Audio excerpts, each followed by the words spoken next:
What's up, guys and gals, and welcome back to another Division 2 video. If you happen to be new to the channel or you're just enjoying the content, then be sure to ground and pound that like and subscribe button. And don't forget to reach up there, trigger the bell, and turn on post notifications so that way you never miss an upload or a stream that goes live. Well, as you see the big Seeker Mine build that I just recently put out, and I noticed in the comments in which I was already planning this as far as making a little twist on it and actually utilizing those BTSU gloves, right?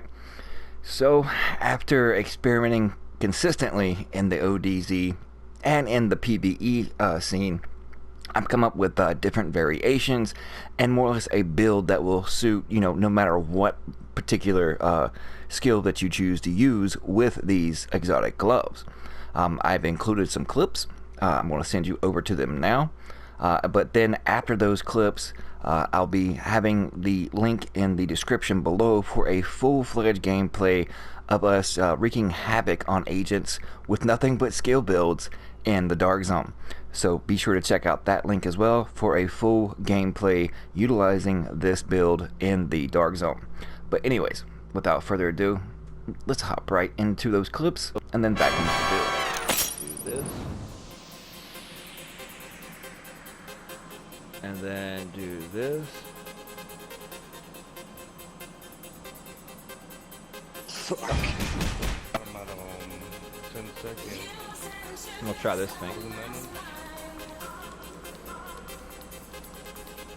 So right now it's at 13 after the 49.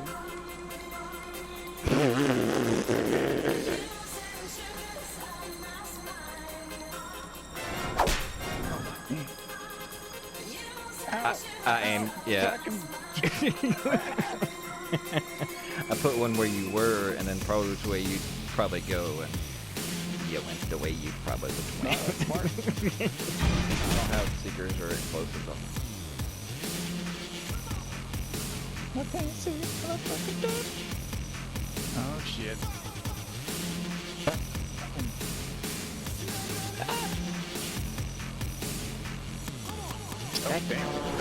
Pretty sweet, right? Well, now let's hop into the build. Now, most I've seen kind of went with a more of a squishier approach, but I wanted to at least be 300k armor, so, the way the time to kill is reduced, the way the NPCs are, if I'm in the Dark Zone, I didn't want to be farted on and immediately, pass over and die. So, therefore, my goal was to at least to get over 300k armor, so I'm not completely, absolutely mush and squishy. And then secondly, as far as when we go over the particular talents on these pieces, I'll go over the reasons why I have those talents. But let's start out with the main component, I guess, as far as when it comes to weapon-wise, and that is the Eagle. And the reason why I use the Eagle is because, of course, it's damage. As you can see, I only have one offensive attribute, so only having that one, then at least I'm still able to put out some damage. Because compared to all the others, yes, it is 5k less. So at least if you have the Eagle Barrel, by all means, run it because it has the extreme high damage. As your secondary, I go with the Sitar here, or basically any other weapon that has the talent spiked on it. Because as you can see, I have 9 utilities, and spike requires 5 or more.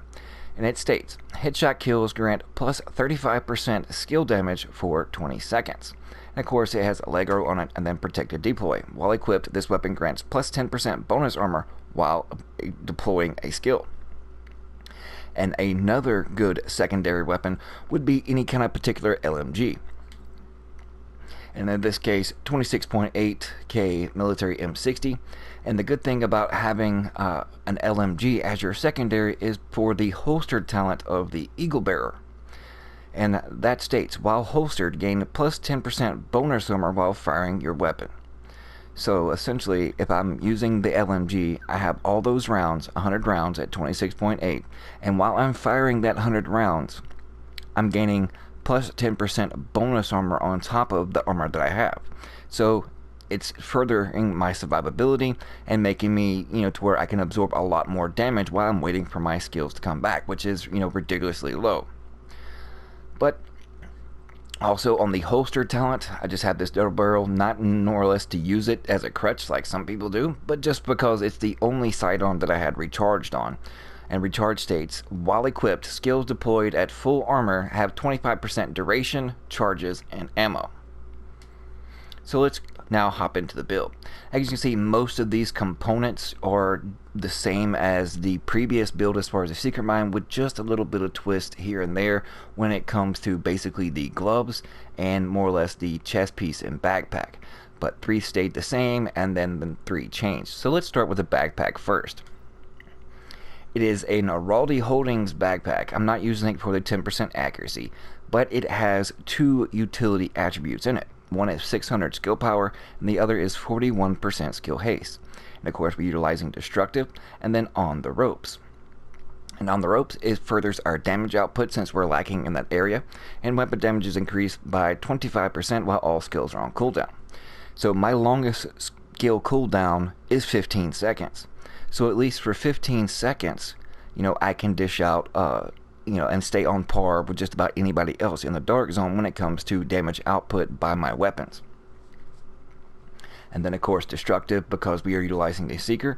And then we have a utility mod, 157 skill power, 1% grenade damage, and then 1.5% explosive damage. Now on to the knee pads. 10% total armor. For having that one Heligard piece, we get 5% total armor. Then it also has destructive plus 20% explosive damage, and then it has 2 defensive mod slots, which gives me armor, total armor, and then armor regen. 4635, 3.5%, and 406 in the second one. 5268 armor, 3% protection from elites, and then 2.5% total armor. Now moving on to the holster. It is a Fenris holster, and for having that one piece, I get plus 10% assault rifle damage. Its attributes are 537 skill power, 10,406 health, and of course destructive again, plus 20% explosive damage. Now on to the mask. It is a China Light Industries mask. For having that one piece, you get 10% explosive damage. The attributes are 383 skill power, and then 30% damage to elites, and then destructive, plus 20% explosive damage. Now on to the chest piece, and this is where it's going to differ. Now on this chest piece, I have 810 skill power, and then of course I put on it 36,739 armor, because I believe it had only like 20,000 health, and so armor here was more important. I could have chose hardened over this 20% skill duration, but then I got to thinking that what could I actually use the gloves with and this build and it still be effective. Because if I had went with hardened, that would give me 10% armor, which wouldn't equate to the 36,000 armor that I was going to be able to put on it. So yes, I would have gained about 20k health, but I wouldn't be as tanky. And what I mean by as tanky, my survivability wouldn't be as it is if I went with hardened, versus this other option, which gives me other options for other different skills, thus me playing around with it in the dark zone, which you'll see in the gameplay link. So I don't have to specifically stay with these 2 skills. I could also, if I want to run such as the Firefly and Turret, then this skill duration will actually come in handy when it comes to the turret, drones, anything that's going to stay out long enough, such as like the Hive, and actually increase the duration of it being out. Duration doesn't necessarily work with, I would say, the things like the Seeker Mind. It does in a way, but it's meant to be dropped or thrown and then blow something up. The duration does affect it to the extent that as long as it's rolling around at your feet, it can stay out longer. So I guess in a way, if you want to use it that way, it's not completely lost on exactly the same way that I have it set up as far as with the Firefly and Seeker. So this way I improve my survivability, I'm not completely squishy, and also the talent that was already on the chest piece can be used and not as just lost and useless. So now the main component of the build is these gloves. It's the BTSU data gloves. Pop always told me, son, you're only as good as your tools you work with. So I chose to work with the organization with the best tools, Galveston. The talents are Elemental Gadgetry. Skills that apply status effects gain plus 50% status effect duration and plus 50% skill haste. In this case, the skill of choice to apply that status effect, I'm using the Firefly. The second talent is Elemental Gadgetry. Skills that apply status effects gain plus 50% status effect duration and 50% skill haste. And then I already said that, so apologies, repeat. But no, the second one is Energy Infusion. Whenever you apply status effect, your gloves become infused with that effect for 60 seconds. While infused, you gain plus 10% skill damage, plus 10% skill healing and repair, and 10% skill duration for each yellow Lego or utility you have. In this case, I have 9. So instead of 10%, that'll be 90% skill damage, 90% skill healing, and 90% repair, and 90% skill duration because I have the 9. Then, of course, the charged proxies. Whenever you throw a skill, 1.25 seconds after landing, it creates an explosion, applying the infuse status effect to all enemies within 6 meters. So as you'll see in the footage, when you use the Seeker Mine and you're able to toss it at their feet, since I'm blinding them first, once they are basically about to come off from being blind, they get blinded again because I throw the Seeker Mine at them, and then they're in that 6 meter radius, and you'll see the little prompts on the bottom of your screen when you know it's effective and active. But then they are blinded a second time, and then that basically infuses that 90% damage into my already over 1 million Seeker Mine, and you know that's when things go completely kaboom, and you can down multiple agents, especially if they're all huddled up together behind cover, as they tend to do, and then you can just blow all 3 of them up and wipe a whole squad with one single Seeker Mine. But now let's hop into those skills itself. First, let's stop at the grenades. My grenades are still doing over 600k. My Firefly has a cooldown of 17.1 seconds. It can blind up to 6 targets at once. And then the health is over 126,000. And then we have 9 seconds of blind duration. Now this is the only skill that I don't really have that many mods for, and I'll show you. In the first slot, all I have is an auxiliary battery. I know, kind of pathetic, right? And at the second slot, all I have is 139.2% skill haste, plus 2 max targets, and then plus 836 auxiliary battery. In the third slot, I have another auxiliary battery, and then plus 3 max targets, in which I've used. And altogether, if I can actually I guess get a blind duration mod for this particular skill, or duration just for the Firefly to stick in here, then that would increase the blind duration of it. Also, if I can get another skill haste mod, that will reduce my skills as far as my cooldown, but the cooldown can be reduced if you want to, but that gives me, you know, at least enough time, 15 seconds, to where I can actually utilize on the ropes and actually still be able to put out DPS, despite the fact of me only having 1 offensive Lego. So with that 25% from on the ropes, I'm still able to dish out damage and further help my team, not just by utilizing my skills, blinding enemies and then blowing them up or finishing them off or whatever the case may be, depending on what the squad needs.